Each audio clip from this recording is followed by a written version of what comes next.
Bonjour à tous, merci d'être avec nous jusqu'à 12h, de 12h30 jusqu'à 14h. On vous salue tous. Dans un instant, on va recevoir la secrétaire générale de l'UGTG, Maïté Hubert-Ntomo. Bonjour. Oui, bien bonjour. Un peu plus tard, Guy Gabon, c'est une artiste d'art visuel et cinéaste sera avec nous. On recevra aussi Pierre Singaravelou, c'est un auteur d'un livre sur la colonisation, le colonialisme français. Florent Labadie et Thierry Petit-Lebrun viendront pour parler de la randonnée palmée en Guadeloupe. C'est un ouvrage pour les débutants en natation qui veulent faire de la plongée. Et c'est un ouvrage avec, je crois, oui, un visuel à la fin. Assez intéressant, on en parlera tout à l'heure. Sinon, l'actualité elle est assez fournie aujourd'hui. Avant l'actualité, on aura un petit focus sur Pierre Laborde. Pierre Laborde, c'est un musicien guadeloupéen que les gens qui ont plus de 50 ans connaissent, puisqu'il a joué avec les Maxels. Il est décédé hier à Paris, il a 73 ans, on va en parler tout à l'heure. Mais avant, l'actualité, c'est Iman News. Oui, bonjour David, bonjour à tous. Aujourd'hui, au niveau de l'actualité, on parlera du contrat pays qui a été signé avec la ville de Pointe-Noire et le conseil départemental de façon à soutenir. C'est un projet qui permet de soutenir les communes. On reviendra sur ce sujet. On parlera aussi de la conférence scientifique qui a eu lieu sur l'école de la mer, à l'aquarium du Gosier, conférence sur la mangrove. Un cycle est organisé une fois par mois pour débattre de la préservation des milieux marins. Il s'agira aussi de la collecte de sang organisée sur Biopôle Antilles. Donc là, l'établissement français du sang va à la rencontre des entreprises et des donneurs, une façon de soutenir les dons puisque c'est très utile pour nos compatriotes. On reviendra sur le problème de l'attente aux impôts. La direction régionale des finances s'explique sur le temps d'attente et l'accueil du public. On fera un petit focus sur Louis Lorfils, donc qui est un marchand de canne qui est situé au Rézé. On parlera de ce produit qui est très bon pour le corps. Et on parlera pour finir du Tigosieval qui a eu lieu hier sur la commune du Gosier, donc défilé des enfants dans les rues. On va commencer par le contrat pays. Donc le contrat pays, qu'est-ce que c'est? On en a déjà parlé. C'est la 15e convention qui a été signée entre le conseil départemental et la ville de Pointe-Noire, une façon de soutenir les projets en matière de projets sportifs et culturels à caractère social. On vient voir un reportage de Michel Depape qui traite de ce sujet. C'est le 15e contrat de pays que nous signons. Nous sommes dans cette démarche de solidarité territoriale avec l'ensemble des communes de la Guadeloupe. Aujourd'hui, nous étions à Prétoire, où on connaît quelles sont les difficultés. Et d'ailleurs, le maire l'a bien rappelé en début de séance, la situation financière et aussi la vétusté de cet nombre d'équipements. D'où notre accompagnement. Nous interviendrons sur 4 axes, sur le sport, la réhabilitation des équipements sportifs, sur l'aménagement du territoire, sur la culture et bien sûr le développement touristique. C'est un honneur pour nous, au niveau pointe-noirien, de signer ce contrat pays qui va nous permettre de bénéficier des aides de la collectivité, quoi qu'on en bénéficie déjà, mais un accompagnement encore plus fort sur des dossiers assez pointus, des dossiers assez stratégiques. Et là, nous sommes partis pour que ce contrat pays soit évalué de façon à voir quels progrès ont été réalisés entre cette signature et, par exemple, d'ici 6 mois. Et c'est une promesse que chaque 6 mois, on fera une évaluation pour voir comment les choses évoluent. Dans le cadre de nos compétences sur le réseau routier, c'est une très grande satisfaction, la signature de ce contrat pays. Et comme j'ai eu l'occasion de dire, nous avons mis en place une organisation qui permet d'assurer le suivi et que ces engagements se concrétisent dans les semaines qui suivent. Bien évidemment, le conseil départemental n'est pas le seul à pouvoir soutenir les actions de la commune de Pointe-Noire. Donc, en complément, on aura aussi l'État et les autres collectivités qui vont pouvoir nous aider. Voilà, donc ces contrats permettent aux communes de ne pas trop souffrir de difficultés financières. On parle maintenant de conférences scientifiques qui a eu lieu avec l'École de la mer qui organise justement des conférences, un cycle de conférences, donc 12 conférences sur l'année de façon à parler de la préservation des milieux marins qui sont impactés par la pollution. On va voir un reportage de Michel Depape. On a une conférence qui est organisée par l'École de la mer grâce à des subventions de EDF Archipel Guadeloupe. EDF est très important en Guadeloupe pour les projets de restauration environnementale puisqu'ils ont des budgets de compensation et ils nous donnent énormément d'appui financier. Par exemple, aujourd'hui, on accueille des conférences qui ne sont viables que grâce à EDF. On a une petite animation qui montre l'importance du rôle de la mangrove. En fait, là, on explique donc on a les vagues de la pleine mer qui arrivent, qui sont ralenties par les racines des palétuviers, donc qui protègent l'érosion marine. Donc là, je vais vous prendre un cas concret en Guadeloupe. On a Bémao. Si on retire la zone mangrove avant Bémao, l'énergie des vagues de pleine mer viennent directement s'arrêter dans le littoral de Bémao. Donc la ville de Bémao n'existe plus. On a 12 conférences, c'est un cycle sur un an, grâce à un partenariat avec notre partenaire qui est EDF Archipel Guadeloupe. Ça nous permet d'organiser une fois par mois une conférence sur un thème qui a un lien avec le milieu marin, puisque l'École de la mer est une association qui parle principalement du milieu marin. Et l'idée, c'est d'accueillir une fois par mois donc soit un universitaire, soit un président d'association, soit un responsable du parc national, de l'Agence régionale de la biodiversité ou autre, et de leur laisser 1h30 de temps pour s'exprimer sur qu'est-ce qu'ils mettent comme action en Guadeloupe en place pour la préservation du milieu marin. L'idée, c'est de parler de tous les environnements, de tous les écosystèmes qui nous entourent aux Antilles, particulièrement en Guadeloupe. Ces conférences sont accueillies par l'Aquarium directement sur la nouvelle terrasse qui a été créée courant d'année 2023. Et c'est grâce à cette terrasse que nous pouvons organiser ces conférences. L'idée, c'est de toucher un public un peu adulte, un peu mélangé, parce que souvent, nous, on travaille principalement avec les enfants. Et là, on a envie de pouvoir parler aussi à des étudiants et à des jeunes adultes. Chaque fois qu'on organise une conférence, on va diffuser une affiche à l'accueil de l'Aquarium. Et bien évidemment, sur les réseaux sociaux de l'École de la mer, École de la mer Guadeloupe, on va trouver les dates, les conférences, comment s'inscrire. Et après, c'est tout simple, il suffit de s'inscrire en ligne. La procédure est très simple. On est limité malheureusement à 50 places. Donc il faut réserver. En fait, c'est des conférences gratuites, mais c'est important de réserver à l'avance. Ben, merci, on reviendra sur l'actualité tout à l'heure. Je vous l'ai dit, on reçoit la secrétaire générale de l'UGTG, Maïté Ntoumo Hubert. Premier, nous avons demandé aucune nouvelle à l'UGTG. On est bien l'année là. L'UGTG a résisté, hein, puisque nous connaissons les difficultés que les travailleurs nient dans tous les secteurs de plus en plus, puisque nous savons qu'il y a l'inflation. Les prix qui ont augmenté tout partout. Nous avons vu est-ce qu'au niveau de ces entreprises-là, il y a une véritable profitation qui mettre en place, puisque pas de négociation collective, il y a une remise en cause généralisée des droits à travailler, tout partout. Et donc les travailleurs prennent gaz véritablement, et ça va permettre qu'ils viennent joindre l'UGTG, ça va permettre qu'ils syndiquent pour permettre de défendre les droits, mais pour acquérir aussi plus de droits.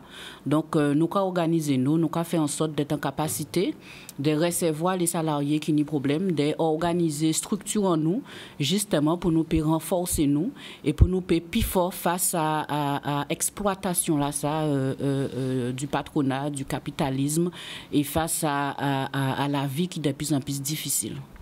Alors, l'année 2023 là, qui passait là, nous avons mené quelques luttes quand même, nous avons une manifestation. Est-ce que vous êtes satisfait de ça qui passait en 2023 ou bien est-ce qu'il y a des meetings qui étaient payés plus loin? Oui, 2023, c'est continuité à combat que nous menons et que nous avons continué à mener. Nous avons rappelé que nous faisons quand même pratiquement presque dès l'année combat contre l'obligation vaccinale, contre le pass sanitaire, mais on dit principalement contre les libertés fondamentales. Parce que sous prétexte de santé, sous prétexte de protection, en vérité, c'est liberté fondamentale à peuple guadeloupéen qui était attaqué. Et nous menons quand même en belle lutte, vers les travailleurs, mais aussi vers le peuple là, parce que peuple Guadeloupe, pendant période là, ça a été présent, était vraiment solidaire, qui permettent effectivement que les travailleurs qui étaient directement concernés dans ces secteurs-là, ça, arrivaient résister. Donc nous étions satisfaits de ça parce que c'était vraiment un bel combat, mais un combat qui n'est pas fini puisque ça continuait vers les contractuels. Là, c'est là où il y avait véritablement profitation puisqu'il y a eu un arrêté contrat à ces salariés-là, ça qui n'est pas normal. Donc, ils ont continué à gommer pour rétablir droit et combat continuer, bien évidemment, dans d'autres secteurs parce que pendant qu'ils ont attaqué la santé, le médico-social, le social, mais pendant qu'ils ont attaqué d'autres secteurs aussi. Et c'est comme ça qu'on ouvrait des grèves au niveau les éclairs, par exemple. À Constructel d'abord, au niveau à commune Bémao, nous pas qu'à oublier. Et récemment, effectivement, au niveau des éclairs, puisque nous avons rappelé... Ça a réglé quand même aux éclairs ou pas? Alors, ça n'a pas réglé.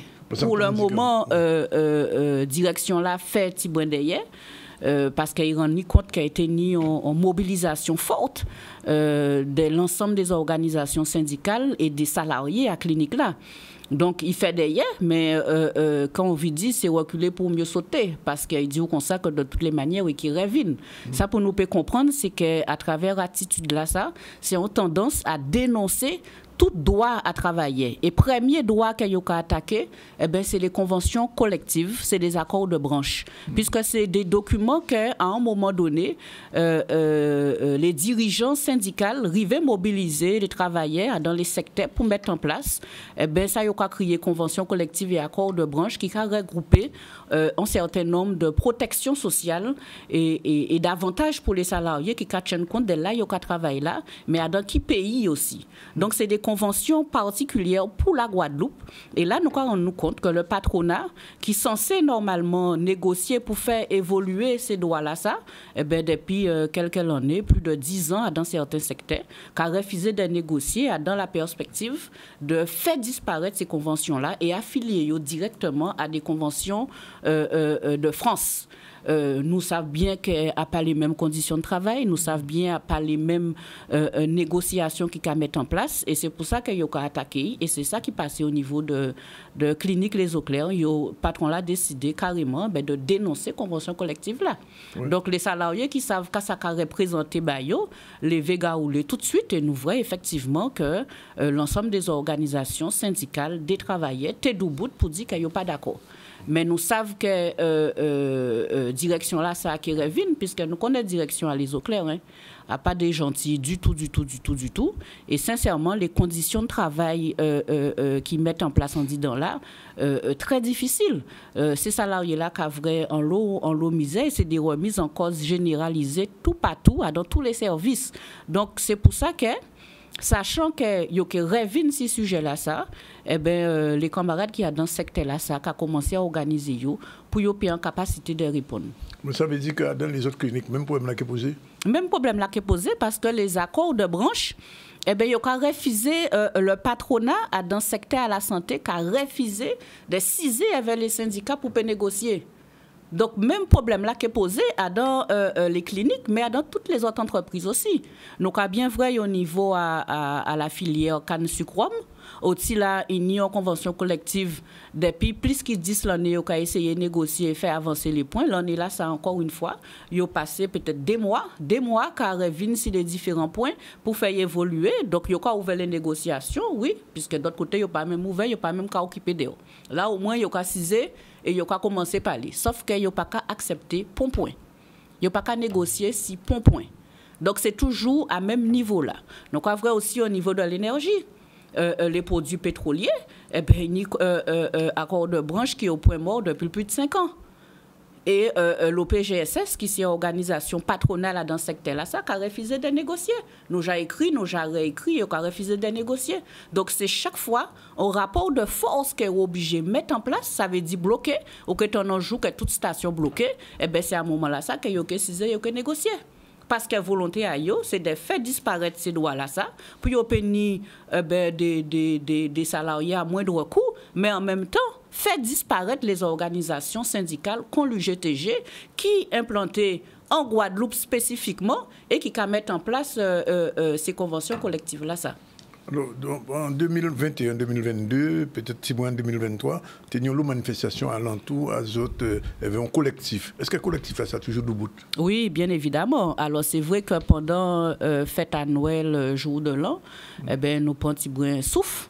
Parce que c'est vrai que nous tenons quand même en période assez intense avec l'ensemble des organisations. Donc, nous prenons souffle. Mais là, nous avons rencontré déjà les syndicats jeudi prochain pour nous recommencer à travailler ensemble. Et en même ballon là, vrai collectif là. Puisque nous sommes bien conscients que ça de plus en plus nécessaire que nous mettons ensemble et que nous coller tête en nous pour garder qui gens est-ce que nous avons sauver le pays en nous parce qu'il y a une très grande difficulté. Situation là très très grave.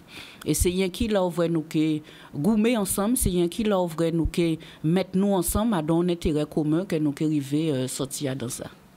Pas ni longtemps, j'ai fêté 50e anniversaire, c'est ça? Oui. C'est en 73 organisations sacrées, ils prennent position pour l'indépendance. Est-ce que Maïté, en tant que responsable du GTG, ou quoi, vous êtes divinier à la Guadeloupe dans chimère à l'indépendance? Alors, de toute manière, qui l'a regardé au niveau international, et ça, tous les jours, au canton que travaillaient les classes sociales les plus faibles, la classe ouvrière, la classe populaire, qui a mobilisé parce qu'il y a remettre en question droit. De plus en plus des pays qui ont revendiqué l'indépendance à eux. Et c'est face à des puissances qui ne peuvent pas accepter ça et qui ont fait en sorte de créer la guerre pour maintenir la richesse à eux, maintenir le pillage qu'ils ont fait dans ces pays-là. Pourquoi nous, en Guadeloupe, nous conscients parfaitement que nous pas la France, que nous pas ni rien à voir avec la France, que nous pas considérés de toutes les manières comme des Français? Là, on a des problèmes à de l'eau, que nous n'y jode là, même si c'est qu'on y est là, que parce qu'il y a un reportage sur France 24, que tout d'un coup, tout le monde a levé, qui a dit c'est pas normal, il faut nous rêver les usines d'assainissement, que l'homme est là, qui est pollué, tout d'un coup. Parce que le reportage là sorti sur France 24. Mais nous, ça a fait l'année et l'année que nous avons dit ça. Ça a fait l'année et l'année que nous avons tiré la sonnette d'alarme, que nous avons dit que nous sommes en grand danger. Et que très bientôt, nous ne pouvons même pas baigner en mer ni en rivière. Sorti entendant le sujet d'ailleurs, qui a parlé de la préservation des coraux. Mais nous tous savons que ça a condamné si nous ne pas régler le problème là. Ça. Donc, on veut dire que nous, les problèmes que nous nions en Guadeloupe, trop graves. Trop grave et nous avons bien rendu compte qu'il n'y a pas la France qui règle nous. Que la France, ça y voulait, c'est toujours bénéficier des richesses à pays là, ça, mais pas jamais fait en sorte que les Guadeloupéens peuvent épanouir et peuvent vivre bien. À pas problématique. Donc ça veut dire qu'il faut nous sortir dans ça.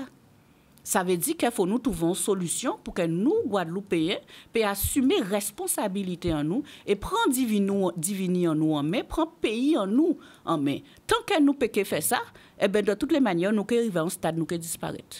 Mais le GTG ne peut pas faire ça tout seul quand même. Eh ben, c'est pour ça, justement, que nous toujours qu'à fonctionner en collectif. Et ça, nous maintenons le lionnage là, ça, justement, avec l'ensemble des autres organisations syndicales. Oui, certes, peut-être nous pas ni même vision politique et idéologique, mais nous rejoindre nous sur des points communs. Et ces points-là, ça, nous avons la capacité de mettre ensemble, justement, et de conscients que si on ne veut nous pas mettre nous ensemble, nous pouvons sauver le pays en nous. Donc, nous avons fait des réunions régulièrement avec les syndicats, toutes les organisations syndicales. Nous avons toujours invité tout le monde, nous avons discuté des situations à pays-là, nous avons parlé, nous avons évoqué les combats que nous avons menés et garder qu'à nous peut mener comme combat ensemble. Et plus largement, ben, nous avons fait au niveau à collectif là, donc les organisations politiques, les associations, justement pour garder qui combat que nous y a mené, parce que nous conscients, oui, que nous pouvons sauver tout seul, nous n'a pas le GTG, tout seul qui est sauvé. Alors, nous avons une tradition qui est à l'UGTG depuis quelques années. Chaque fois qu'il y a une élection, l'UGTG a une position. Bientôt une élection européenne. Est-ce que nous avons l'UGTG qui a voté pour l'Europe ou bien que dit stop? Non, mais en cas que si nous avons un côté positif, c'est ni quand même une prise de conscience de ça qui a fait. Un pays en nous, mais surtout un pays en dehors. Nous avons une vraie situation à la France aujourd'hui là. Tout le monde n'a qu'à penser discours à président français. D'accord? Mais nous avons vraie aussi situation à la France. Nous avons vraie les positions politiques que la France prend. Nous avons vraie les lois qui ont voté par la France, qui de plus en plus amène nous à un dictat. Ils veulent imposer nous un mode de vie qui pas du tout en nous, qui pas ni à rien vrai avec en nous, et qui au contraire qui entraîne nous vers la barbarie. Donc ça veut dire qu'on ne peut pas même penser qu'on va vers l'Europe. On ne peut pas même penser que c'est l'Europe qui vient sauver. Parce que tous les pays de l'Europe cachikaye. Mi bon matin l'entendre qu'en Allemagne, ils mettent en grève. Un pays où là, ils pas fait grève. Eh bien, là, les agriculteurs en la là, avaient les Allemands qui ont dit comme ça qu'ils ne peuvent pas vivre encore comme ça. Et il n'y a pas rien que l'Allemagne, c'est à d'autres pays. Donc, nous avons bien pensé que nous ne pouvons pas croire dans l'Europe, à part l'Europe qui vient sauver nous. La France ne peut pas sauver nous, à part l'Europe qui sauve nous. Donc, bien évidemment, nous sommes en position parce que c'est important d'être toujours clairé l'esprit à les Guadeloupéens. Puisque nous avons apporté des analyses tous les jours, nous avons fait des réunions régulièrement, nous avons en conférence de la 4e internationale où il a tenu des travailleurs à le monde entier, des organisations à le monde entier, de tous les continents, Asie, Afrique, et nous tonnons misère à eux, nous tonnons l'exploitation qui a mettre en place, guerre que justement le capitalisme et l'impérialisme qu'a organisé pour provoquer, justement pour continuer à piller toute richesse à ces pays-là. Qui m'a prend Gaza dans ça? C'est la classe ouvrière, c'est la classe populaire. C'est toujours les mêmes qui prennent en l'eau, gaz. Et yo dit, c'est eux même qui sauvent yo, pas pour d'autres monde qui viennent sauver yo. Faut yo organiser yo, avec la classe ouvrière, avec les classes populaires, yo organiser yo dans pays à yo, justement pour faire en sorte de mener la révolution. Donc nous en Guadeloupe, c'est même bitin là. Nous pas différents des autres, c'est même bitin là. C'est nous avec l'ensemble de la classe ouvrière, la classe populaire, faut nous organiser nous, c'est nous qui sauvons le pays en nous, ni la France, ni l'Europe. Bien évidemment, nous toujours qu'à porter solidarité pour les peuples qui ont détresse, qui ont misère, qui ont la guerre. Et solidarité là, ça est important parce que nous n'y surveillons des combats en commun, nous n'y des causes communes. Et nous prenons exemple effectivement si d'autres peuples qui ont.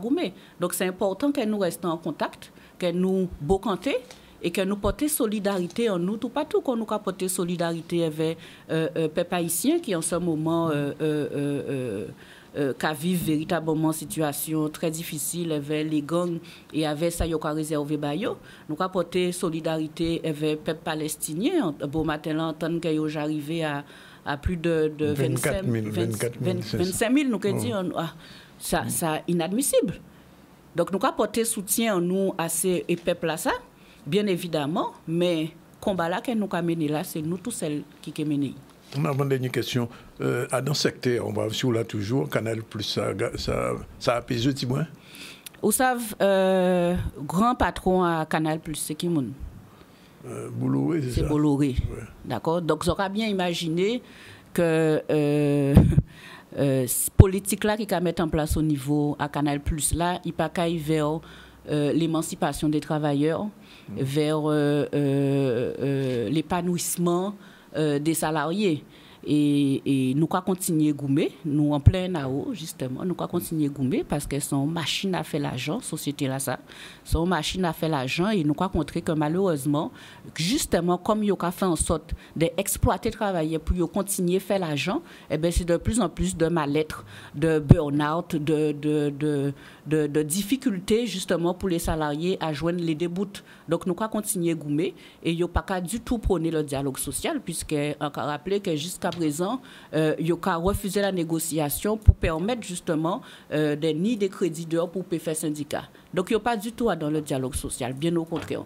Donc, des sociétés comme là, eh ben, c'est important que nous organisions les travailleurs, que nous prenions conscience des situations-là et que nous mettons ensemble pour dire que si vous voyez qu'il y a gagné autant d'argent, si vous voyez qu'il y a développé autant, eh ben, c'est parce qu'il y a des travailleurs qui investissent là-dedans et qui travaillent tous les jours, mais aussi parce qu'il y a des peuples là qui a baillé l'argent là ça. Donc faut pas oublier ça et nous continuer goumer pour faire en sorte d'imposer nous et de dire comme ça que de toutes les manières en pays là ça yo peut faire ça yo vle quand yo vle parce qu'il y a une idée syndicats qui debout.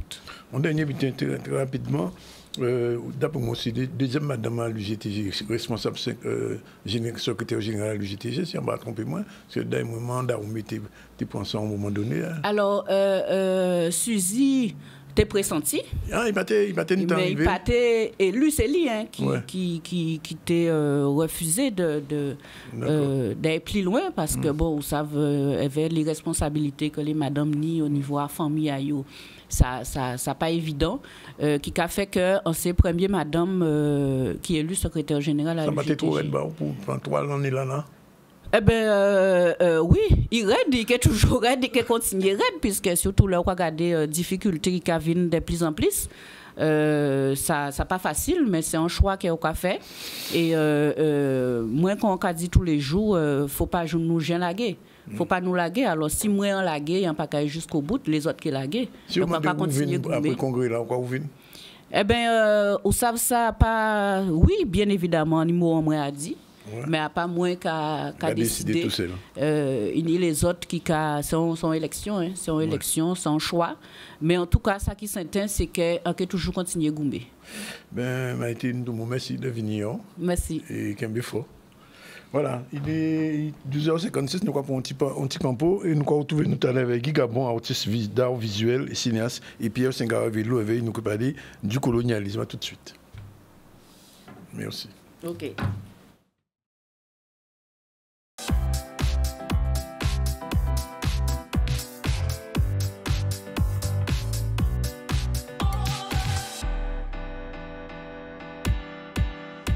Voilà, il est 13h02 dans le ZCL News. Dans un instant, on va recevoir Mme Guy Gabon. Bonjour. Bonjour. Elle est artiste pluridisciplinaire, on va dire, pour aller vite. Et elle va nous parler de recouture. Avant, on revient un petit peu sur l'actu avec Iman News. Oui, on va revenir sur l'actualité. On va parler de collecte de sang qui s'est déroulée à Biopôle Antilles-Jarry. Donc, l'établissement français du sang va vers les entreprises, va vers les donneurs, parce que 40 dons sont nécessaires pour être autosuffisants en matière de transfusion sanguine. C'est le but à atteindre. Et justement, Solène Fèvre est allée à la rencontre de cette collecte de sang. On est là aujourd'hui parce qu'on a été sollicité par un partenaire qui est le laboratoire Innovs Biopôle pour une collecte de sang en entreprise aujourd'hui. Ce sont des collectes qu'on fait assez régulièrement en entreprise. On a besoin de partenaires et on est heureux de répondre à ce genre de sollicitations afin d'aller vers les donneurs. Je suis venue aujourd'hui pour donner mon sang parce qu'en principe je suis une donneuse. Mais comme tous ces jours-ci, quand ils font la collecte, moi je travaille jusqu'à 13h, donc je n'ai pas le temps d'y aller. Et aujourd'hui c'est mon premier jour de congé, ça tombait très bien. Donc je me suis dit pourquoi pas, j'ai entendu à la radio qu'on faisait l'annonce pour donner le sang aujourd'hui. J'ai dit pourquoi pas, c'est tout près de chez moi, donc je vais y aller. Moi je suis chargée de recevoir les donneurs après le don. Donc voilà, la collation, c'est là où on va se restaurer, prendre des forces. Il faut savoir qu'il y a un temps de 20 minutes à respecter, c'est important. Et puis voilà, surveiller cas de malaise, voilà, il faut bien être attentif. On a besoin de sang parce que les malades drépanocytaires sont régulièrement transfusés. On a aussi besoin de sang en cas d'accidenté de la route, de gros traumatismes où on a perdu beaucoup de sang. Mais ça concerne aussi un accouchement par exemple, quelqu'un qui est très anémié, un accouchement, une opération pour laquelle on saigne un peu trop. Donc il y a beaucoup de raisons pour lesquelles on a besoin de sang, les cancers, voilà. C'est important parce qu'on a beaucoup d'accidents dans le département et c'est vraiment important de donner son sang et c'est pour sauver des vies. On n'a pas du tout assez de dons pour notre population. On a besoin de 40 dons par jour pour être autosuffisant et ne pas importer du sang. Et actuellement, on est plutôt autour de 20 dons par jour, donc c'est pas assez et on espère que la population se mobilise. Donc pour ceux qui ne peuvent pas venir aujourd'hui, demain on sera au Moule, demain de 8h à 13h. Et aussi à la Maison du Don qui est ouverte tous les lundis, mercredis et vendredis de 8h à 15h30. Voilà. Donc On va parler art. Depuis le mois de décembre, il y a une exposition au Musart qui s'appelle Recouture. Pas couture, recouture. Pourquoi recouture vous faites, Guy? Alors recouture, parce que il y a déjà du tissu qui est un peu abîmé, qui est un peu déchiré. Et recouture, pour moi, c'était aussi cette symbolique de recoudre le monde, la déchirure du monde, et de peut-être de tisser un tissu plus respectueux des hommes, de la nature, des autres. Puisqu'il est dit que c'est l'urgence de retisser, c'est ça? De retisser des liens avec les autres, avec soi, avec la nature. Oui. Mais Guy Gambon, j'aimerais bien comprendre d'où vous prenez votre inspiration, parce que, j'ai envie de dire, vous faites un peu de tout. On ne parle pas de cinéma aujourd'hui, mais du point de vue artistique, vous êtes dans la nature, là, aujourd'hui, dans le tissu. Comment ça vient? Ça vient de mon parcours, de ma vie, de tout ce qui me nourrit, en fait, et puis aussi de l'actualité. Parce que c'est aussi une réflexion que je porte sur le monde dans lequel je vis aujourd'hui, comment je le regarde et quels sont mes espoirs pour le monde de demain. Donc, on a envie de dire que c'est une trajectoire artistique, mais humaniste en même temps. Oui, forcément. En tout cas, pour moi, c'est totalement lié. Et mon combat, j'ai envie de dire, c'est vraiment pour plus d'humanité dans le monde. Et j'utilise l'art, on va dire, c'est quelque part mon arme pour amener à plus d'humanité dans notre monde. Oui, parce que de plus, cette exposition sera là jusqu'aux Journées du patrimoine, c'est ça? Jusqu'au 24 février. Jusqu'au 24 février. Jusqu'au 24 février, donc avec autour de l'exposition, en fait, des événements. Donc le premier, c'est déjà demain, autour des Nuits de la lecture, où la médiathèque et le Musart seront ouverts, accueilleront des lectures. Et je propose une visite guidée en lecture de l'exposition. Oui. Et c'est une exposition, alors, moi, je sais pas, je dis que vous êtes artiste d'art visuel, donc ça va du cinéma jusqu'à l'art, la peinture, la nature, un peu tout, vous brassez tout? Non, je ne brasse pas tout, j'utilise qui pour moi est le plus parlant en fait. Ce sont des médiums différents que j'ai à m'apporter et que j'utilise. Oui, parce que pour cette exposition, d'après ce que j'ai compris, il y a eu un travail avec l'Université d'art au Muséum d'Atlanta, c'est ça? Oui, l'aventure a commencé en fait à Atlanta, entre 2018 et 2020. Oui. Et donc, c'était la première étape du travail. Donc, l'exposition s'appelait The Bridge of Beyond, l'autre bord. Et donc, au Musart et à la médiathèque, parce que je tiens à dire qu'en fait, cette exposition, c'est un cours qui nous mène du Musart à la médiathèque, en passant par l'ACOU qui est entre les deux bâtiments. Oui. Donc, c'est vraiment un parcours. Et vous allez aussi vers les établissements scolaires, vers les jeunes. Comment ils accueillent pas votre parcours, mais ce que vous proposez? Alors, en tout cas, c'est très surprenant. Ils sont assez surpris, parfois un peu décontenancés, mais quand même beaucoup agréablement surpris par l'atmosphère, en fait, que dégagent les différentes installations, les matériaux que j'utilise, qui sont, quant au fond, des matériaux très simples. Le cuir, la céramique, le fil, et de voir comment on peut, avec des matériaux simples, composer une installation. Et puis en particulier, là, il y a eu un travail très particulier où j'ai fait appel à une scénographe, Bénédicte Marino, et un éclairagiste. Que vous avez connu à l'Archipel, ici. Bien sûr.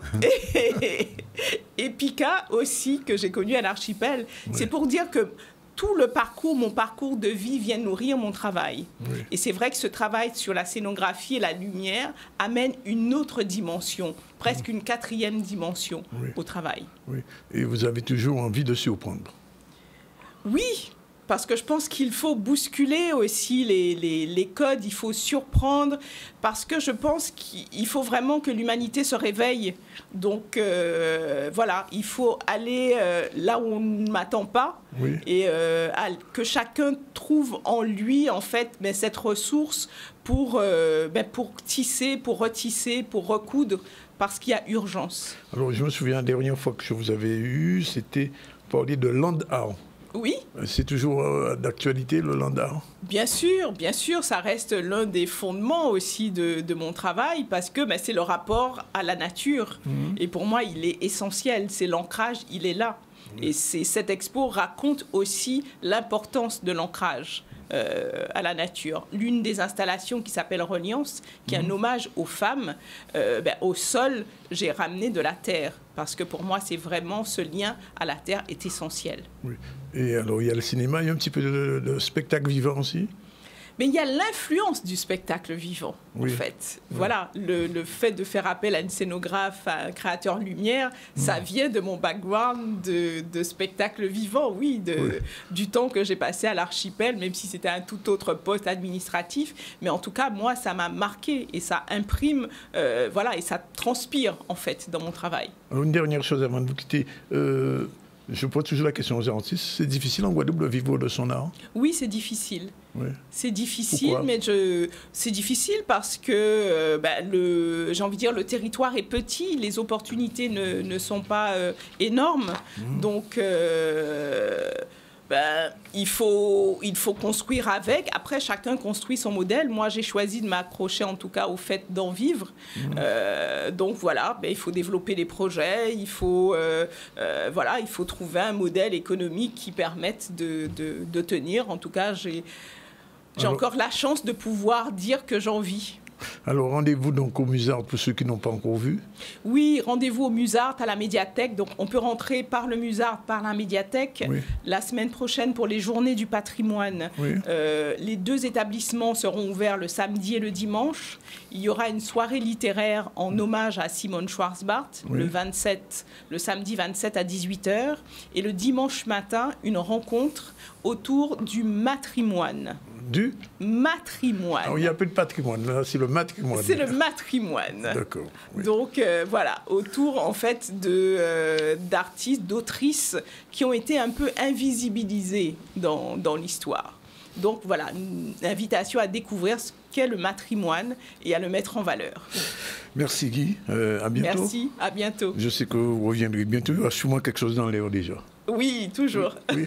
Merci. Alors, je reçois Pierre Singaravelou.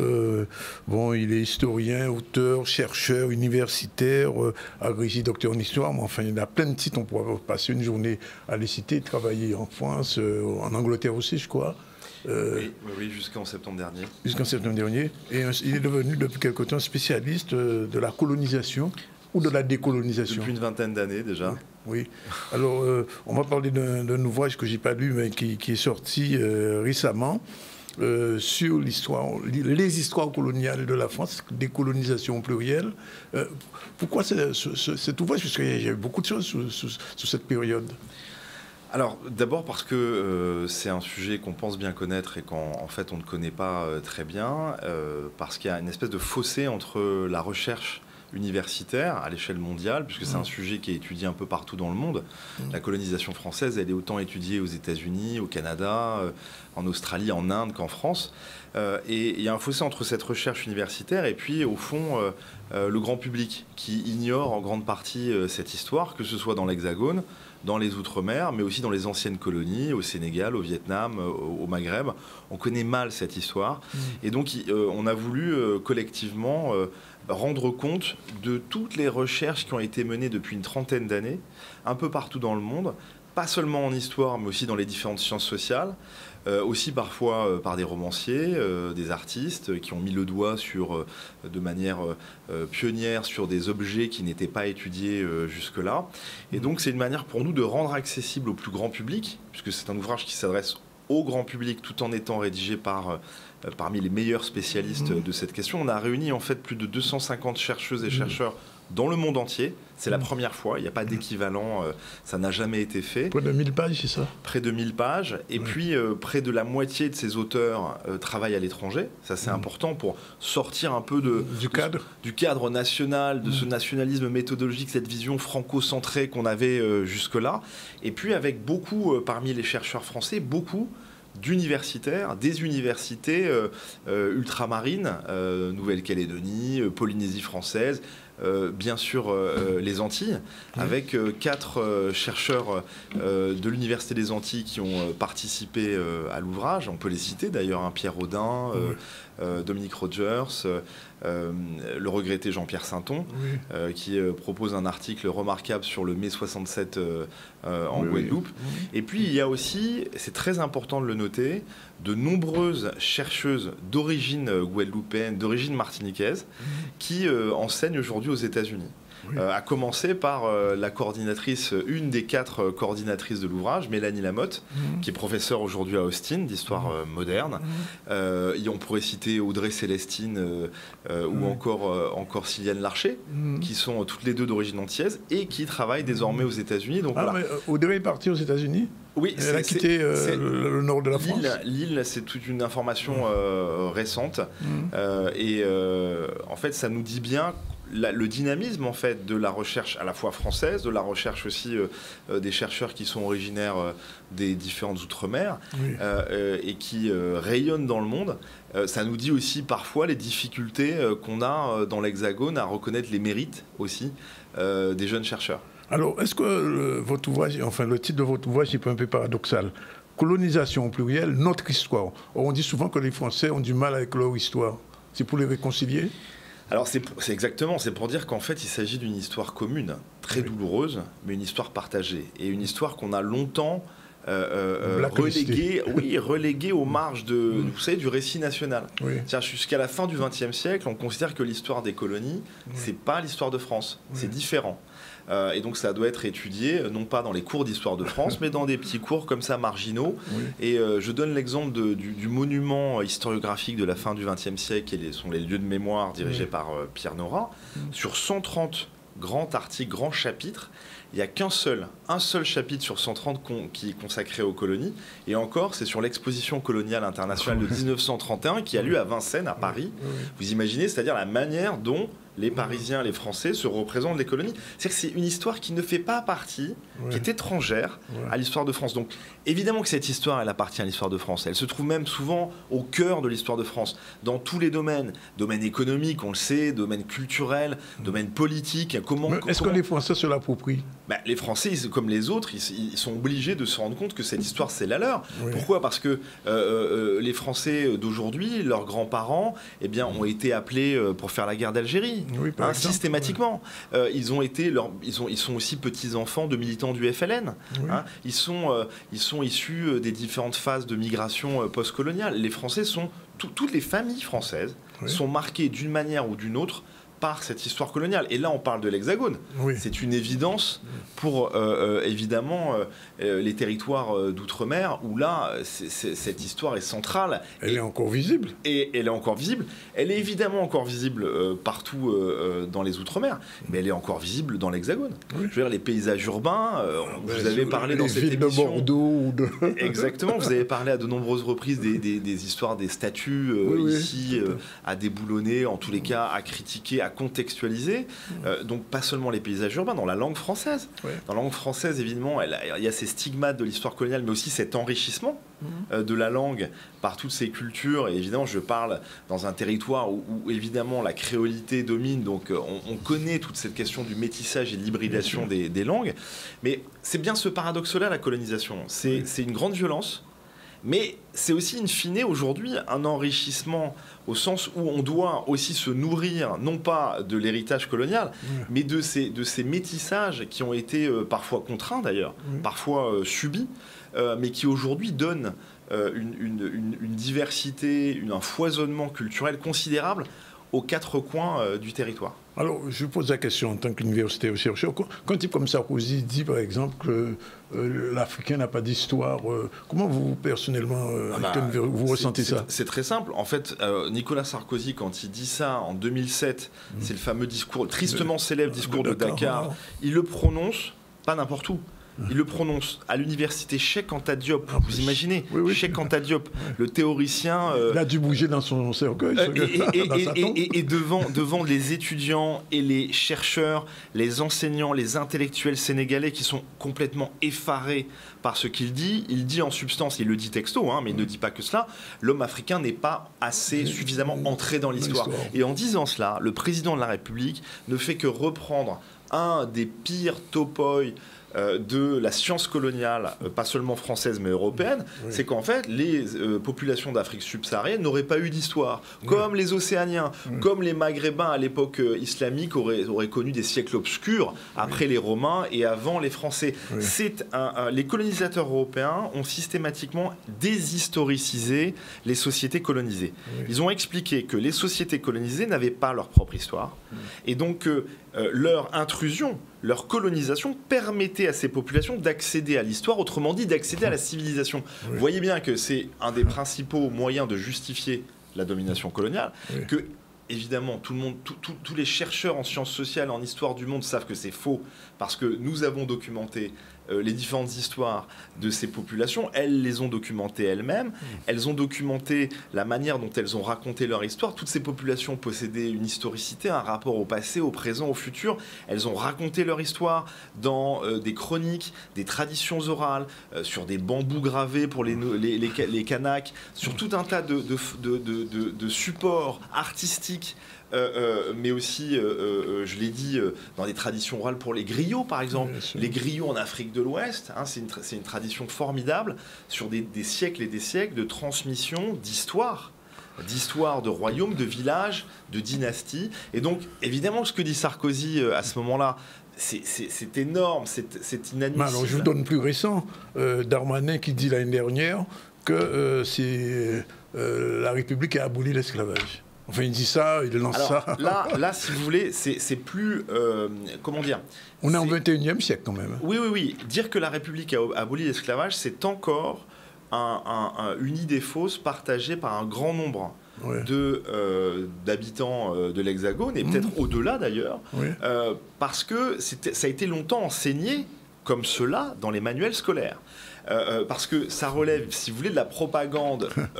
républicaine, depuis 1848 jusqu'à la fin du XXe siècle, il faut bien le dire. Ça n'est que très récemment qu'on explique, c'est-à-dire la réalité telle qu'elle s'est passée, c'est que l'abolition de l'esclavage en 1833 par les Britanniques, en 1848 par les Français, résulte d'une longue chaîne de révoltes et de révolutions menées par les esclaves depuis le XVIIe siècle, avec parfois de grandes révolutions, on les connaît, Haïti évidemment, Saint-Domingue à l'extrême fin du XVIIIe siècle, où les esclaves eux-mêmes s'émancipent, conquièrent leur liberté par les armes. Et y compris en Guadeloupe et en Martinique, on voit que ce sont des révoltes qui accélèrent le processus très concrètement, qui accélèrent le processus, le décret d'abolition. Donc, en fait, c'est évidemment que ça n'est plus possible de dire que c'est la République qui abolit toute seule l'esclavage par bonté, par bienveillance. Alors hier, vous étiez à l'université à Saint-Claude, quoi? J'étais à Saint-Claude. Et ce soir, vous êtes... ce soir, je suis à Fouilleul à 18h. Donc je vous invite à venir, cher Danick. Je sais que vous vous intéressez beaucoup à ces questions. J'ai envie de vous poser une question pour vous embêter. Quand vous arrivez en Guadeloupe, vous avez l'impression que la Guadeloupe, c'est un département ou encore une colonie? J'ai l'impression que c'est un territoire très vivant, avec un potentiel incroyable. Surtout, moi, je pense aux jeunes, parce que j'étais avec les jeunes à Saint-Claude. Il y avait des centaines d'étudiants de L1, L2, L3, Master, donc de Guadeloupe et d'ailleurs, qui suivent leurs études sur à la faculté Roger Thomson. Et moi, ce que je vois, c'est que c'est un territoire qui a un potentiel dingue, qui est tourné vers le monde, ouvert au monde, d'une curiosité folle, j'ai vu cela. Et donc, moi, je ne veux pas entrer dans une catégorisation administrative qui est réductrice, quelle qu'elle soit. Bon, alors ce soir, donc, vous présentez. Ce livre sera présenté en France bientôt? Il est présenté en France. Il est déjà. présenté. Il a été présenté. Comment il est en reçu? France. C'est une dernière question. C'est un livre qui suscite plein de débats. Donc en fait, j'ai fait des dizaines de rencontres, d'interviews, d'entretiens avec toute l'équipe des coordinateurs. Et donc c'est passionnant parce qu'on voit à quel point il y a une demande. C'est ce que j'ai mesuré hier à Saint-Claude. Il y a une demande sociale. Notamment des jeunes, mais pas seulement, parce que cette histoire, en fait, on la connaît pas bien. Ouais. Et pourtant, c'est une clé pour comprendre le temps présent, pour comprendre la mondialisation, pour comprendre les rapports de domination encore aujourd'hui. Donc, voilà, je sens une immense soif de savoir, surtout. Oui. Ben, bienvenue. En tout cas, merci pour cet ouvrage. Et puis, pour le travail que vous faites, je rappelle quand même que votre père avait déjà commencé. Bien sûr, bien sûr. Mes parents ont vécu 15 ans ici, moi-même 5 ans. Oui. Et donc, je suis un petit peu guadeloupéen quand même. Bien sûr. Voilà. Donc, merci en tout cas d'être venu. Et puis, rendez-vous ce soir à 18h. C'est à quelle salle, vous savez? Oui, c'est l'amphithéâtre Méro. Méro, l'amphithéâtre Méro. Voilà. Voilà, il est 13h25, deuxième pause, dernière séquence dans le ZCL. On va recevoir tout à l'heure nos derniers invités. Je veux parler de Florian Labadie et son éditeur PLB. À tout à l'heure.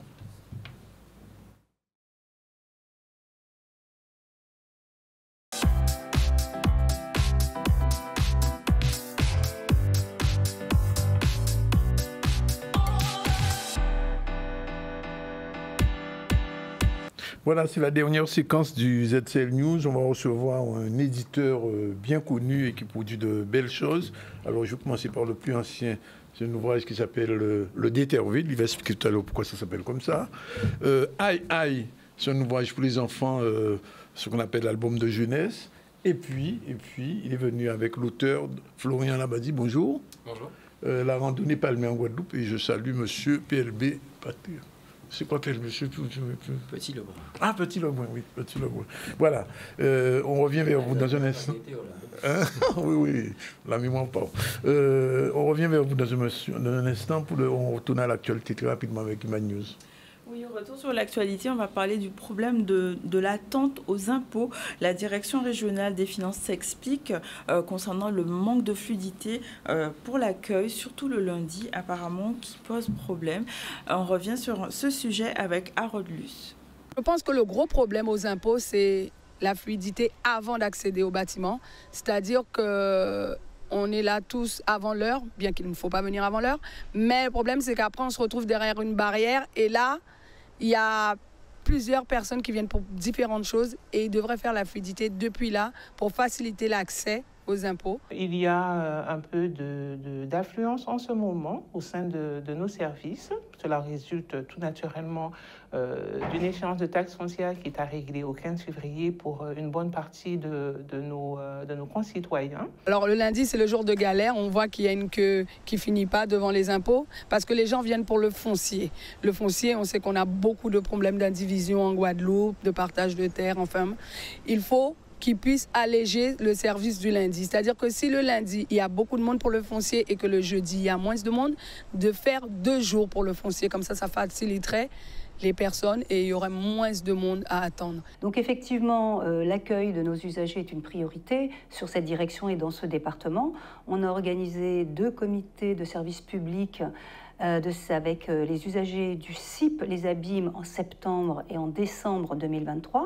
Pour voir comment on pouvait s'améliorer, parce que c'est clair qu'on a énormément d'usagers qui viennent. C'est normal aussi, effectivement, si à l'ouverture à 7h30 qu'il y a un peu d'attente, c'est normal, parce que il faut orienter, savoir pourquoi tous les usagers sont là et les orienter de la façon la plus efficace possible. Par exemple, hier, on a reçu 80 usagers, donc c'est complètement gérable. Ce matin, comme vous avez pu constater, il y avait des usagers, mais à 10h, ils étaient plus que 50, dont 20 qui venaient chercher des avis d'imposition. Et là encore, les équipes expliquent aux usagers que pour avoir un avis d'imposition, il est inutile de venir dans nos services. On a 32 France Services dans le département qui mettent à disposition des ordinateurs et qui accompagnent les usagers pour qu'ils puissent retrouver leur avis d'imposition sur leur espace particulier. Donc vraiment, les messages passent. On voit bien que les usagers ne viennent plus au milieu de la nuit, comme ça a été longtemps le cas. Moi, je suis venue à 6h, donc j'attendais dans ma voiture. Et je me présente devant la fameuse barrière. Et là, on me dit qu'il y a une liste. J'ai dit, mais il n'y a personne des impôts qui est venu nous voir pour nous dire qu'il y avait une liste. Donc du coup, il y a une dame qui prend sur elle et qui met des noms sur un fameux papier. Et si on ne le sait pas, bon, ben, on se retrouve tout en bas de la liste. Sauf que cette liste, elle n'est pas exhaustive. C'est-à-dire que quand on arrive devant la barrière, ben, du coup, la liste ne sert plus à rien, puisqu'ils appellent encore par différents bureaux. Et c'est là que la galère commence. Entre 7h30 et 8h30, la file d'affluence est gérée et les usagers ont une première réponse. Pour ceux qui avaient une demande simple, ils peuvent déjà repartir. Et les autres qui nécessitent un traitement plus long, soit recevront un ticket prioritaire qui, en fait, est comme un rendez-vous qui leur permet de fournir des documents complémentaires lors d'un prochain déplacement au sein du service des impôts des particuliers. Parce qu'il y a des gens qui viennent avec aussi des tickets pris la veille et qui passe avant vous, qui est arrivé aujourd'hui à 4h du matin. Donc c'est tout ce système qui ne devrait pas exister. Si on doit donner des tickets aux gens la veille, qu'on puisse dire ça à tout le monde et pas des personnes qui se sont présentées, qui ne sont pas passées. Donc beaucoup d'actions ont été mises en place par les équipes en place, à savoir une fluidification et une organisation et une réorientation des usagers. Donc on a mis en place aussi un accueil téléphonique avec des rendez-vous téléphoniques. On s'appuie beaucoup sur le réseau des France Services pour que les usagers ne se déplacent pas. J'ai analysé avant de venir parce que j'ai envoyé 2 mails il y a 15 jours et j'ai pas eu de réponse. On ne va pas parler du téléphone qui sonne et que personne ne répond. Donc j'ai dit j'allais venir un mercredi parce que c'est le jour aussi où on garde les enfants. Et j'ai eu raison. Visiblement, il n'y a pas de solution à ce qu'elle dit. En plus, c'est normal. C'est normal que les gens soient sous la pluie à attendre depuis 5h du matin un passage. Incroyable. Un dernier sujet, non ? Oui, on en a 2 petits. Alors, un focus sur Louis Lorfils, donc, qui est un marchand de jus de canne au Rézé depuis 15 ans. On fait un petit focus sur lui.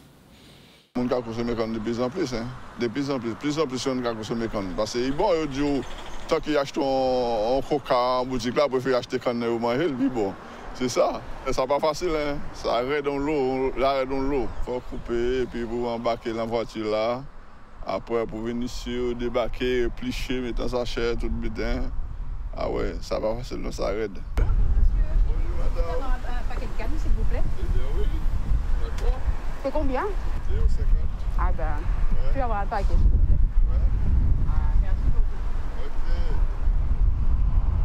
À chaque fois que je passe là, je le vois effectivement en train de vendre sa canne. Donc, je me suis dit, tiens, pourquoi pas ne pas essayer? Parce qu'il y a des endroits que la canne, elle est un petit peu dure. Quand tu la consommes, elle est... Tu vois? Donc, je me suis dit, tiens, je vais venir essayer là pour voir si elle est bien comme il faut. Bien juteuse, bien sucrée, bien souple. Donc, j'ai choisi, avant d'acheter, on a essayé la canne pour essayer le dit et s'il molle. S'il pas dit, on a acheté. S'il molle aussi, le bon. Pour le client là. J'ai choisi bon canne pour le client là, pour l'acheter, pour retourner venir acheter encore. Alors, est-ce qu'il y a goût? Oui. Il bon pourquoi on vient là? Ah, parce que moi, mais canne. On mange ça tous les jours? Oui, tous les jours. En fait, je consomme local. Donc, j'aime tout ce qui sort de la terre, tout ce qui est local, tout ce qui est fruits à pain, ce genre de choses. Donc, forcément, la canne qui va avec. Et vous, est-ce qu'on va manger bon canne? Non, oui, sûr qu'on va manger bon canne. Bon canne, il faut manger aussi. Il est bon, il sucre, il molle. Il faut manger. Par contre, franchement, très sucré, juteux, ouais. C'est molle pour toi? Très sincèrement, on va repasser. Sinon, aussi, mais ça va passer pour la Guadeloupe. Ah ouais, mais on a dit tout le monde la Guadeloupe qui est bérette, pas molli. À nous foutre faire, pas molli. Voilà ce qu'on peut dire. Alors, je veux dire, on reçoit M. Petit-Lemoine, éditeur. Alors, on va commencer par le plus ancien. Alors, le Déterville, c'est un dictionnaire. Qu'est-ce que c'est? Pourquoi ça s'appelle Déterville, pas dictionnaire, simplement? Déjà, le PLB Édition n'est pas l'auteur du dictionnaire. Donc, oui, c'est un travail qui a été fait par Hector Poulet, Sylviane Telchine, Frédéric Ancio et Geneviève Pommard, maintenant. Donc, c'est un dictionnaire français-créole. Oui. Et quand les auteurs nous ont... Enfin, quand on a fait le contrat d'édition avec eux, on n'avait pas de titre. Oui. Et plutôt que de faire un dictionnaire français-créole, on a trouvé intéressant de lui donner un nom, un peu comme le Larousse ou le Robert, etc. Et j'ai eu l'idée, en discutant avec Hector, Sylviane et Chantal de PLB, j'ai proposé de l'appeler Déterville. Oui. Parce qu'enfant, moi, à Pointe-à-Pitre, d'Éterville, c'était la personne qui faisait passer les nouvelles dans la ville. Tout à fait. Qui vendait le France-Antilles, c'est ça? Pas que France-Antilles. Il vendait l'étincelle. Il vendait tout. Oui, les combats ouvriers. Enfin, il vendait... tous les journaux. Pas combats ouvriers, mais que... GRS. Il vendait tous les journaux. Oui.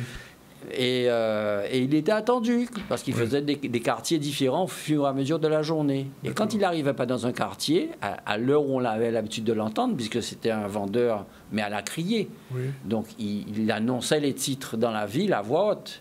Donc on l'entendait. Et quand on ne l'entendait pas, on s'inquiétait. On disait, oh, mais on l'a d'Éterville. Et les gens, à l'époque, achetaient le journal. C'était un des éléments principaux de lien social dans la population. Donc, en fait, voilà. Et donc, il a, à notre sens, contribué beaucoup à la lecture aussi. Tout à fait. Et donc, c'est un hommage qu'on a voulu lui rendre. Et on l'a rencontré, bien qu'il soit. Il s'appelait vraiment d'Éterville? Non, il s'appelait Salière. Son nom est dans le livre. Oui. Il vivait au Moule, puisqu'il est décédé maintenant. Et on a eu le plaisir de le rencontrer au Moule, de lui demander l'autorisation, de le dédommager pour ça aussi. Mais en fait, il était très content. On a fait une petite fête avec lui ce jour-là. Et c'est un monsieur qui était... à l'âge où j'ai rencontré, il devait avoir presque 80, je crois, à l'époque. Et il allait à bicyclette, il faisait ses affaires. Et il a vraiment... enfin, de tous les vendeurs à la criée qui étaient dans Pointe-à-Pitre à cette époque-là, c'était son nom qui était le plus... il était symbolique, vraiment. Et voilà. Donc, en fait, on a appelé ce dictionnaire le d'Éterville en hommage à cet homme qui a fait beaucoup pour... le lien social de la langue dans la Guadeloupe. Voilà. 260 nouvelles entrées, 600 phrases d'exemples supplémentaires. Voilà, ça c'est le nouveau, c'est la nouvelle édition. Oui, parce qu'il y avait une première édition. Il y a une première édition qui a duré une dizaine d'années, puis les auteurs ont travaillé beaucoup sur la mise à jour. Oui. Et ça, c'est la nouvelle édition, elle est parue au mois de novembre. Donc, j'ai vu avec une préface d'Hector Poulet, un hommage de Sylviane Telcide. Oui, puisque Sylviane nous a quittés l'année dernière, donc en fait, voilà. Alors, on va parler de très beau livre, c'est ce qu'on appelle un beau livre, la randonnée palmée en Guadeloupe, pour les gens qui font de la natation et surtout de la plongée, réalisé par Florian Labadie. Alors, c'est lui qui vous a suggéré ou c'est le contraire? Alors non, c'est moi qui suis venu avec le projet, un peu brut, on va dire, et on l'a travaillé ensemble pour arriver à ce livre. Voilà. Donc, il y a un gros travail de partenariat. J'ai amené les photos, l'idée, le texte, et Thierry a amené toute son expérience de l'édition que je n'avais pas pour de cette chose un petit peu brute, d'en faire quelque chose bien ficelé, bien annoncé. Alors, j'ai presque envie de dire que c'est un livre de rêve, parce que quand on voit ça, on voit les images, c'est vrai que c'est tout à fait particulier. Et vous êtes vous-même plongeur, j'imagine? Oui, tout à fait. Oui. Alors, juste une petite question quand même. J'ai vu il y a 2 ou 3 jours un reportage disant que les coraux de la Guadeloupe étaient en grand danger. Vous vous êtes rendu compte? Oui, tout à fait, oui. Je suis aussi biologiste marin, donc je baigne, excusez le mauvais jeu de mots, mais je baigne là-dedans. Et effectivement, les coraux de Guadeloupe sont en danger. Et ce livre est à la fois, comme vous dites, un faire rêver les gens sur la beauté de la Guadeloupe, mais aussi de les sensibiliser à leur fragilité, les alerter. Il y a combien d'images dans ce bouquin? Parce que je n'ai pas réussi à compter. Nous, on doit dépasser les 300 ou 400 photos. Presque 600. Ah, 600 photos. Près de 600 photos. Oui, entre les deux. Bien illustrées, de très belles photos, vraiment, et qui montrent un petit peu notre faune sous-marine. Elle est belle, finalement, sous la mer. Parce qu'on prend de la Guadeloupe en général, ce qu'on voit en haut, mais là, sous l'eau. Comment c'est? Oui. Les Antilles, et puis plus spécifiquement la Guadeloupe, fait partie de ce qu'on appelle un hotspot de biodiversité. Donc, on a une très grande richesse, une très grande diversité d'espèces, de poissons, de coraux et d'éponges. Et c'est vrai qu'elle est pas suffisamment mise en valeur sur notre territoire, et d'où l'intérêt de ce livre, de le faire découvrir aussi bien aux gens qui pratiquent déjà les activités nautiques, la plongée, l'apnée, mais aussi de faire un livre de découverte pour les débutants. Et donc c'est pour ça que alors justement, vous dites pour les débutants. Hein? Oui, exactement. Alors pourquoi vous précisez pour les débutants? Eh bien parce que la mer, ça reste un milieu quand même qui n'est pas le nôtre. Oui. Je dirais pas compliqué, mais qui n'est pas le nôtre. Oui. Et donc il peut y avoir des dangers, il faut savoir l'appréhender. Oui. Et donc comme on voulait faire un livre qui s'adresse à tout le monde, on a fait un livre sur des balades assez faciles pour les gens qui découvrent l'activité, pour les enfants, pour les locaux, pour les touristes. Donc, quel est pour vous le meilleur spot? Tout le monde pose cette question. Ah, mais oui. Et elle est toujours difficile à répondre en fonction des affinités de chacun. Il y en a qui aiment beaucoup le relief sous-marin, de voir des tombants, des canyons. Il y en a qui aiment beaucoup les coraux et d'autres vont préférer les poissons. Donc je dirais que les plus jolis spots se trouvent, à mon sens, en Côte-sous-le-Vent. Ah, finalement Oui, parce que c'est là où les plages sont le plus accessibles aussi, où il y a le moins de courant, le moins de houle, et où l'eau est souvent claire. Donc la grande richesse, je trouve, est sur ce secteur-là. Et donc on a ciblé un petit peu ce secteur-là, mais il y en a encore à découvrir et à présenter sur la Désirade, sur Grande Terre, sur Marie-Galante. Alors, je pose la question quand même, je ne sais pas si vous pouvez y répondre. Quand vous avez fait des plongées du côté de Malandur, vous avez vu les bateaux, les restes des bateaux qui sont sous l'eau? Alors, oui, je les connais en tant que plongeur bouteille, puisque ce sont des épaves qui sont très recherchées et très prisées. Elles sont très belles. C'est pas l'objectif de ce livre qui est de faire découvrir l'apnée du bord. Voilà. Et donc la première épave, qui est le Franjac, qui est pas très loin du bord, mais qui est à 300 mètres, et quand même, ça demande un niveau... 300 mètres. Oui, au moins 300-400 mètres. Quelle profondeur? Non, du sol, mais je demande quelle profondeur? On descend à 21-22 mètres, donc ça demande déjà un niveau d'expertise en apnée élevé. Donc ça ne pouvait pas rentrer dans le cadre de ce livre, où nous on est plutôt sur des plongées entre 2 et puis 8-10 mètres à peu près.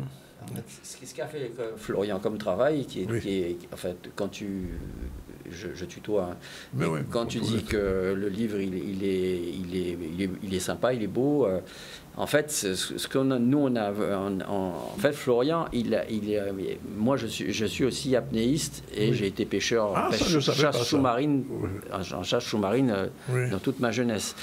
Et en fait, guadeloupéen, j'ai vu aussi les fonds évoluer, et quand il est venu avec ce projet, ça a fait tilt avec l'association qui l'a représenté, l'association Grain de Sable, et on s'est dit, mais effectivement, il y a une forme de transmission à faire. Alors lui, il avait ce souci de présenter ses fonds et son plaisir de les avoir découverts en tant que personne qui est venue s'installer en Guadeloupe et travailler. Et nous, on avait ce plaisir aussi de se dire, mais beaucoup de résidents, de Guadeloupéens, mettent la tête dans l'eau, chassent, font de la pêche sous-marine ou de la pêche à la ligne.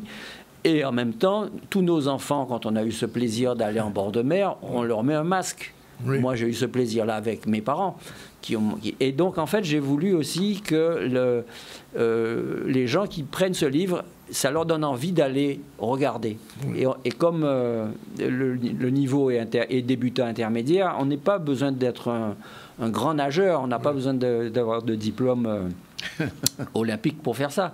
Donc les gens peuvent... Il y a plein de gens en bord de mer, même qui mettent un masque sans palme et qui se penchent comme ça au-dessus et qui regardent. Et en fait, la passion de Florian l'a conduit à faire quand même une vingtaine de... Enfin, le choix final, parce qu'il en a fait beaucoup plus. Hein. On travaille sur plus que ça. On a plus que ça en stock. Mais déjà, c'est un premier jet qu'on a fait avec Florian. Et en fait, ça permet aux gens de la plage de Sainte-Anne, comme de la plage du Souffleur à Port-Louis, ou la plage de Malandur à Bouillante, de partir, je dirais, de 0 mètre, et puis d'aller en tranquille, quoi. On n'a pas besoin de pression. On va exemple, on se machette 1,5 m de profondeur, c'est ça? Voilà. Il y a des tas de choses. C'est jouable. Oui, tout à fait. C'est le but. On a aussi une responsabilité de ne pas proposer des sites qui soient difficiles d'accès, dangereux ou que sais-je. Donc on a choisi ces sites aussi pour ceux qui présentaient le maximum de sécurité, d'accès à la plage. C'est un moyen aussi, comme elle a dit, quand vous l'avez noté, d'attirer le regard sur l'importance de ce milieu. La biodiversité. Puisque nous en tirons, nous Guadeloupéens, nos ressources de consommation. On est une des îles qui consomment le plus de poissons. Mais en même temps, il faut bien comprendre que si ce qu'on balance par les rivières dans la mer n'est pas traitée, l'île authentique, entre guillemets, qu'on essaye de vendre touristiquement, elle n'est plus du tout authentique parce que on ne fait pas en sorte que ce qui fait, déjà pour notre population, qu'on puisse se baigner dans des eaux saines, ça serait une bonne chose, mais qu'en plus, la mer, c'est pas un terrain de football. Tu vas à la plage, mais il y a des habitants dans l'eau. Tout à fait. Donc en fait, quand tu vas dans l'eau et que justement tu as ce plaisir de nager au-dessus et de regarder comme un peu, quand on est en avion ou en ULM, on a le plaisir de survoler, de découvrir. C'est sûr qu'en avion, c'est compliqué d'aller plonger, de se rapprocher du gars qui est dans son champ de canne. Ouais. Mais si tu vois une blanche ou une gourette en bas et que tu te dis, allez, je descends pour regarder ce qu'elle fait parce qu'elle est en train de manger un petit morceau de choses qui lui fait plaisir au fond, tu peux. Donc en fait, et l'intérêt, c'est que ça peut aussi, maintenant il y a des clubs qui font du qu'ils appellent snorkeling. Nous on préfère parler de randonnée palmée, mais en fait il y a une façon d'amener les gens sous l'eau, ce que fait Florian lui d'ailleurs aussi, à titre privé avec des potes ou dans le club de plongée lequel il travaille, il est en association pour le plaisir, mais c'est d'amener des gens et de leur expliquer un petit peu comment les habitants de ces fonds marins fonctionnent. Oui. Voilà, c'est ça qui est sympa, c'est que parce que si tu n'as pas un regard un peu éclairé qui te dit mais hey, regardez là, regarde, et en plus l'apnée tu peux te mettre en surface, discuter, puisque tu n'as pas une bouteille sur le dos, tu n'es pas plongeur. Donc tu es en surface, tu dis tiens regarde, on descend à 50 cm, on a besoin d'aller loin, et je te montre quelque chose que tu passes souvent devant et tu n'as jamais vu. Et donc voilà, et c'est cette chose-là qui est intéressante et beaucoup de Guadeloupéens comme moi qui ont pratiqué la mer savent et qui peuvent transmettre. Et donc, en fait, les petites plaquettes submersibles qui vont avec le livre, qui sont là, permettent aux gens, et donc il y a 10 plaquettes, une balade de chaque côté, et ça permet d'aller dans l'eau. Voilà, donc tu as ta balade, tu as les points principaux qui te permettent de repérer ton parcours pour te dire, tiens, je suis à telle distance de la côte, voilà, etc. Et donc voilà. Alors, j'ai vu, M. Florian, que vous avez découvert, pour moi, des poissons qu'on ne connaissait même pas. Je vois par exemple le diodon araignée. Qu'est-ce que c'est? Où est-ce que vous avez trouvé ça? Non, mais c'est une espèce qu'on voit régulièrement aux Saintes. Oui. Ah, c'est aux Saintes qu'on les trouve? Oui, beaucoup. Non, ce sont des espèces qui sont toutes connues, recensées, mais c'est vrai qu'on se concentre souvent sur quelques espèces emblématiques en Guadeloupe.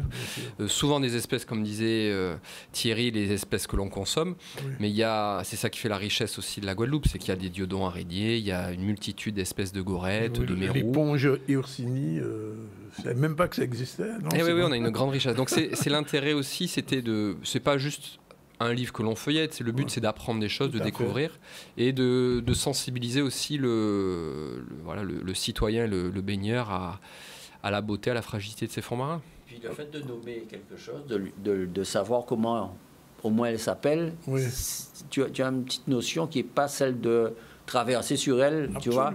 Donc tu peux la prendre en compte.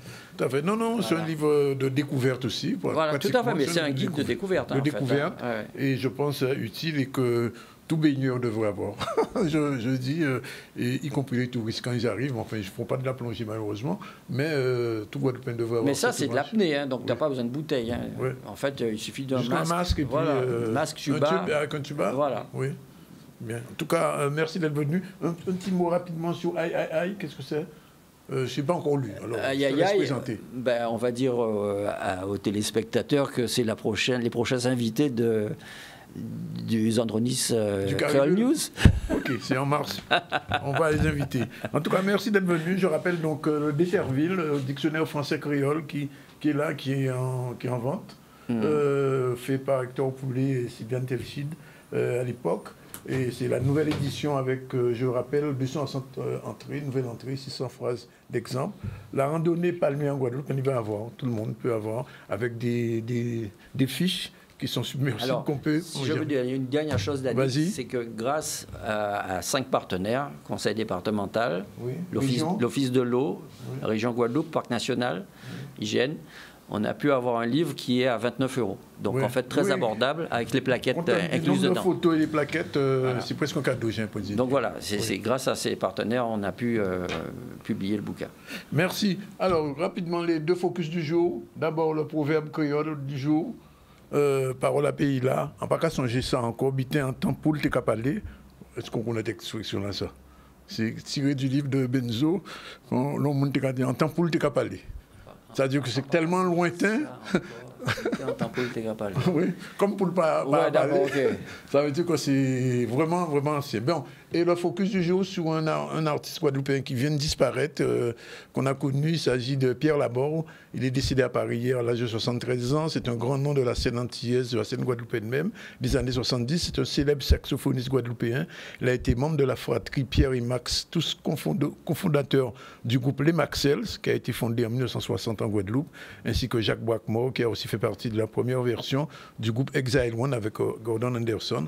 On a aussi entendu son saxophone sur des albums des Vikings de la Guadeloupe et de la Martinique. La musique de Pierre Laborde a marqué des générations. On va écouter un petit extrait d'un morceau de Pierre Laborde. Il a un frère qui s'appelle Max. Ils avaient créé les Maxels. On a dit ça des années 60. Rapidement, un petit extrait.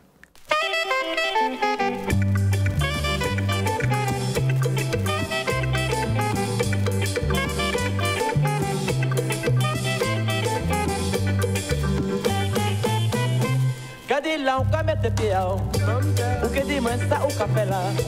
Ou toujours en bois de nuit. Faut faire attention à vous.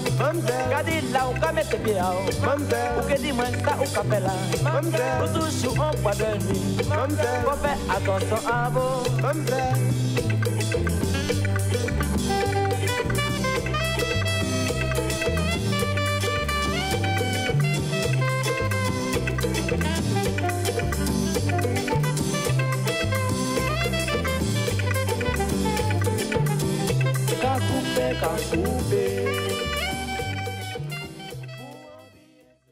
Très, très, très virtuose. Alors, je précise quelque chose qu'on ne sait pas, c'est que Manu Dibango, qui a fait Salmo Koussa, c'est une chanson que tout le monde a connue, c'est beaucoup inspiré du travail de Pierre Laborde.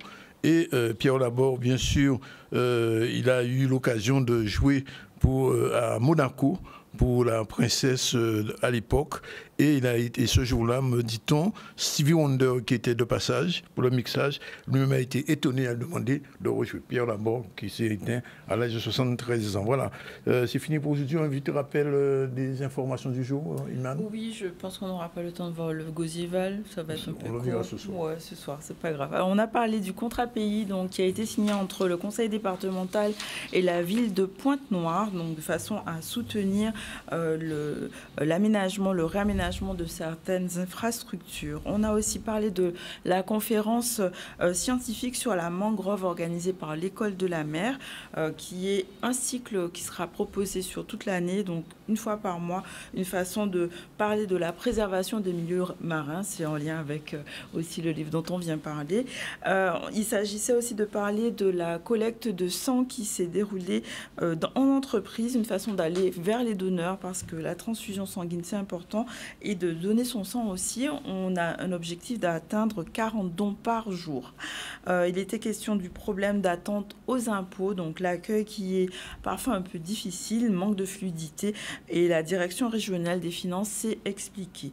On a fait un petit focus sur Louis Lorfils, donc qui est marchand de canne au Rézé depuis 15 ans, et on verra le Gosieval qui a eu lieu hier sur la commune du Gosier avec les enfants.